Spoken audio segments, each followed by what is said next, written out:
O Evangelho segundo Marcos, capítulo 3. Em outra ocasião, ele entrou na sinagoga e ali estava um homem com mão atrofiada. E os fariseus estavam o observando atentamente para ver se ele iria curá-lo no sábado, para poderem acusá-lo. Aí, ele diz ao homem da mão atrofiada: "Vem cá para o meio." Então ele lhes diz: "É permitido no sábado fazer bem ou fazer mal, salvar vida ou matar?"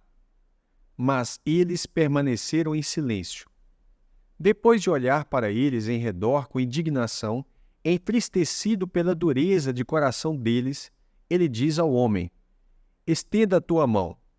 E ele a estendeu, e a sua mão foi restaurada, tão sã quanto a outra. Então os fariseus saíram e logo começaram a conspirar com os herodianos contra ele, como poderiam destruí-lo.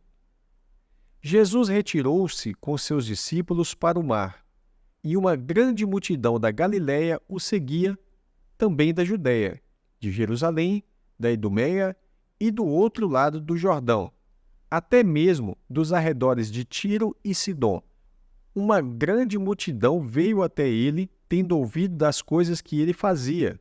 Por causa da multidão, ele disse a seus discípulos que mantivessem um pequeno barco à disposição dele, para que não o comprimissem, pois ele tinha curado a muitos, de sorte que todos quantos tinham doença ficavam se empurrando para conseguir tocar nele. E quanto aos espíritos imundos, sempre que um ouvia, se prostrava diante dele e gritava dizendo: "Tu és o Filho de Deus."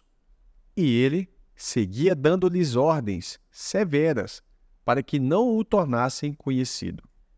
Ele subiu ao monte e chamou a si aqueles que ele quis, e vieram até ele. Ele designou 12 para que estivessem com ele e para que ele os enviasse a pregar, também para que tivesse autoridade para curar doenças e para expulsar demônios, a saber, Pedro, um nome que ele deu a Simão, Tiago, o filho de Zebedeu, e João, o irmão de Tiago.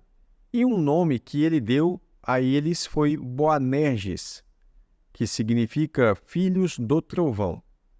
André, Filipe, Bartolomeu, Mateus, Tomé, Tiago, o filho de Alfeu, Tadeu, Simão, o canaanita, e Judas Iscariotes, aquele que o traiu.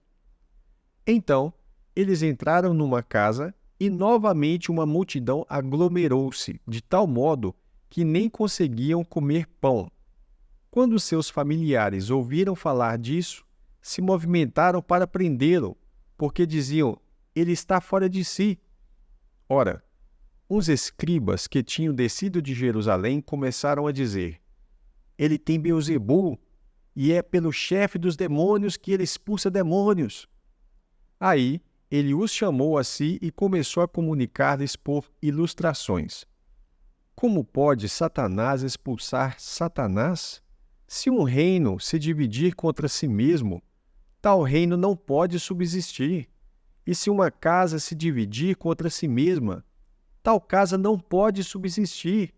E se Satanás já se levantou contra si mesmo e ficou dividido, não pode subsistir, antes tem fim. Ninguém pode saquear os bens do homem forte, invadindo sua casa. Se primeiro não amarrar o homem forte, depois pode saquear a casa. Deveras vos digo, todos os pecados dos filhos dos homens podem ser perdoados, incluindo quaisquer blasfêmias que possam proferir. Mas quem quer que blasfeme contra o Espírito Santo nunca terá perdão, mas será réu de condenação eterna. Porque diziam: "Ele tem espírito imundo." Então vieram seus irmãos e sua mãe, e parados do lado de fora, enviaram alguém para chamá-lo. Uma multidão estava assentada ao seu redor.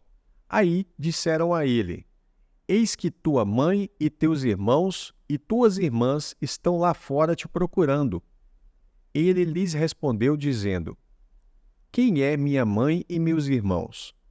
E olhando para os que estavam assentados ao seu redor em círculo, ele disse: Vejam minha mãe e meus irmãos, porque quem quer que faça a vontade de Deus, esse é meu irmão, minha irmã, minha mãe.